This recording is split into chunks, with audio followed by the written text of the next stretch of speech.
In the heart of New York City, where the streets hold more stories than the people who walk them, a man rose who didn't just break the law, he redefined it. He wasn't a politician. He wasn't an artist. He wasn't even your typical killer. He was John Gotti, the last true king of the American Mafia. When he walked, the streets fell silent. When he smiled, enemies trembled. And when he stood on trial, crowds cheered like it was a movie premiere.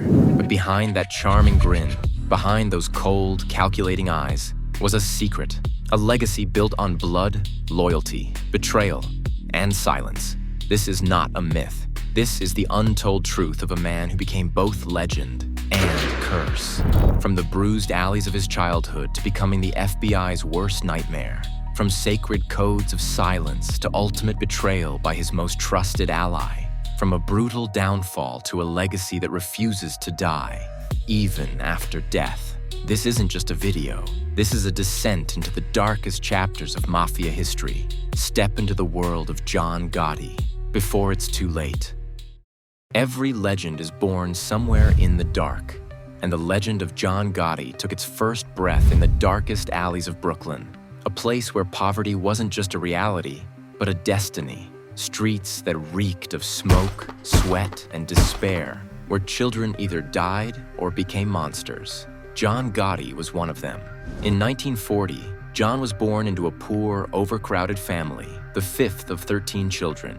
His father, John Joseph Gotti Sr., was a broken man, a day laborer in construction who never managed to bring stability to his household. Each day, he returned home with wounded hands, yet the table remained empty. His mother, Fanny Philomena, was a stern, religious, and serious woman.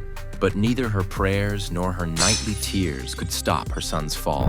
John learned early that justice didn't exist in this world. School was hell for him, and teachers were more humiliating than inspiring. From a young age, he began stealing, snatching, and fighting. By the age of 16, he had already been arrested several times. Yet each time, he walked out of the station with a faint smile and emotionless eyes. There was something about him, a kind of charisma, a dark magnetism that even the police noticed. He hung around with a group of neighborhood kids called the Fulton Rockaway Boys, a gang of rebellious youths who gradually became enforcers for older criminals. Among them, John stood out, not just for his violence, but for his leadership. Even in street brawls, he knew when to strike and when to fall back, like a street chess player. And that intelligence began to attract more dangerous eyes. By the 1960s, New York was teeming with mafia families, the five families: Gambino, Lucchese, Genovese, Bonanno, and Colombo. Each ran an underground empire built on murder, money laundering, extortion, and drug trafficking. At their helm were bosses, uncrowned kings who ruled the city. John Gotti, with eyes that no longer dreamed but plotted, decided he would become one of them. He started his path with the Gambino family. Through work with Carmine Fatico, a low-ranking member of the family, he entered the mafia world, first as a loan shark collector, then as a driver, and gradually as a player who couldn't be ignored. Unlike other newcomers, John didn't just want to be a member, he wanted to be the boss, and that ambition screamed from his every move. He knew that in the mafia world, only two things mattered: loyalty and blood. And he was ready for both. John Gotti was no longer that barefoot boy. He was becoming something bigger, darker, and more ruthless. In the heart of New York streets, a monster was being born. A monster in a sharp suit, neatly combed hair, and a mysterious smile. And this was only the beginning. Some men aren't made for violence, but John Gotti, he was born for it. In the heart of New York street gangs, where theft was a skill and loyalty only lasted until your final breath, Gotti was beginning to reveal his true face. It was 1973. John was no longer a naive youth. He was now recognized as a serious figure within the Gambino crime family's inner circles. Hardened, distrustful, but sharp and dangerous. The Gambinos in those years were locked in fierce internal rivalries. The then boss of the family, Carlo Gambino, needed to rein in his enemies. And for that, he needed a man who was both cold and ruthless. That man, John Gotti. His first major assignment was the assassination of a man named James McBratney, an Irish gangster who had ventured too close to Gambino territory. Gotti, with a calculated and silent plan, lured McBratney into a bar in Staten Island. In broad daylight, in front of witnesses, Gotti didn't hesitate. He fired straight at the man's heart and vanished before the blood had time to dry. In that moment, he was no longer just a soldier. For the first time, John Gotti tasted absolute power. Killing wasn't a job to him. It became part of who he was, not out of pleasure, but out of necessity. Because in the Mafia world, if you don't kill, you get killed. But the murder didn't go unanswered. Eventually, the police tracked him down and he was arrested for the crime. In court, his lawyers presented a calm and meticulous defense. Gotti was sentenced to just 4 years in prison. But inside, instead of falling, he rose. He became a legend. Inmates respected him. Guards treated him with caution. Even behind bars, John Gotti was building power. When he walked out of prison, no one could deny he was different. The same cold-blooded killer had now become a leader in the making. His demeanor had changed. He wore expensive suits, always immaculate, always composed. His smile was razor-sharp, and his eyes full of calculation. He had entered a new stage of the game, no longer just an enforcer, but someone who gave orders, a man poised to climb higher, to where the bosses sat. But he still had to wait. He still had to rise. And in this dark world, more blood had to be spilled for that rise to happen. This was only the beginning of Gotti's ascent, and the Mafia world was just starting to learn his name. New York, the 1980s. Everything reeked of smoke, dirty money, and betrayal. John Gotti had now become a name whispered in fear, even in the city's most elite neighborhoods. He was the Dapper Don, a man who wore $1,000 suits in court by day and issued murder orders in mob meetings by night. His power soared, but within that grandeur, a threat was growing.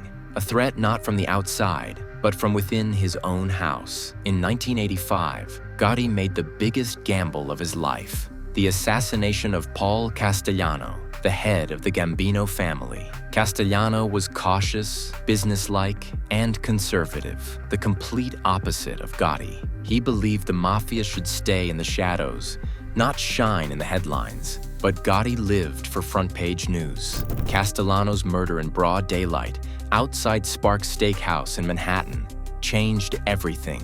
It was an unprecedented move, bold and full of meaning. With that act, Gotti stole the crown straight from the king. He was now the boss of the Gambino family, the largest and wealthiest mafia family in America. The streets fell silent in his honor. Men kissed his hand with pride, but power always has a price. As Gotti's fame grew, so did the attention from the FBI. The government saw him as the symbol of corruption, crime, and lawlessness. Over the years, dozens of cases were built against him. Yet each time, he walked out of court with a calm smile. The media gave him a nickname, the Teflon Don, because nothing stuck to him. But his true enemy wasn't in the courts or the streets. He sat right beside him, Salvatore, Sammy the Bull Gravano. Sammy was Gotti's underboss, a cold-blooded killer, a silent operator, and above all, loyal, until he felt he might be the next target. In 1991, when the government finally succeeded in wiretapping Gotti's secret meetings and gathering solid evidence, Gotti was brought to trial. But this time, the star witness was someone he had trusted. Sammy the Bull, in a bid to save himself, turned federal witness. He became the most infamous traitor in Mafia history. In court, with a cold expression, he revealed all the inner secrets of the Gambino family. Murder orders, money laundering, night meetings. Everything Gotti had built over years crumbled in days. This chapter is the chapter of betrayal, where brother sells out brother, where an empire doesn't fall to bullets, but to one man's testimony. And John Gotti, the man who had built everything from nothing, now stood before a judge, not as a king, but as a criminal. A prison with high walls, barbed wire, and a deadly silence. A place where even sounds disappear out of fear. A place where legends either fade or turn into myths. John Gotti was no longer the Dapper Don. In prison clothes, without a tie, without his silk suit, he was sent to a dark cell. In 1992, the U.S. federal court sentenced John Gotti to life in prison without the possibility of parole. The man who once had New York at his feet was now incarcerated in the Supermax facility of Marion, one of the most brutal, high-security prisons in America. But even in the heart of darkness, Gotti was still the boss. He continued to send messages through letters, coded visits, or intermediary prisoners. The Gambino family still spoke his name with respect. Even his enemies still raised their eyebrows when they heard his name. Prison wasn't the end for John Gotti. It was just a change of scenery. Inside, he was surrounded by serial killers and cartel leaders, but none had the charisma of Gotti. The guards respected him. The inmates surrounded him. Even in this cold, ruthless hell, Gotti ruled. Though without a crown, his gaze and the weight of his name still carried power. But prison was more ruthless than the streets. Years of isolation, psychological pressure, and the absence of freedom could break even the strongest minds. In 1998, the news spread that Gotti had throat cancer. The announcement hit the media like a bombshell. The man who could survive any bullet was now quietly succumbing to illness. Even in his final days as pain ravaged his body, Gotti never let his pride break. He never apologized. He never expressed regret, not a single word against the Mafia. Until the end, he remained the same proud man, with his faint smile and intense gaze. He was ready to die, but never bend. On June 10th, 2002, John Gotti passed away in the prison hospital. No crowds, no ceremonies, but his name still lives on in the back alleys of New York. He was the last king of the streets, a man who ruled even in prison. This chapter is not the end. It is a legend that ended in silence, but was never forgotten.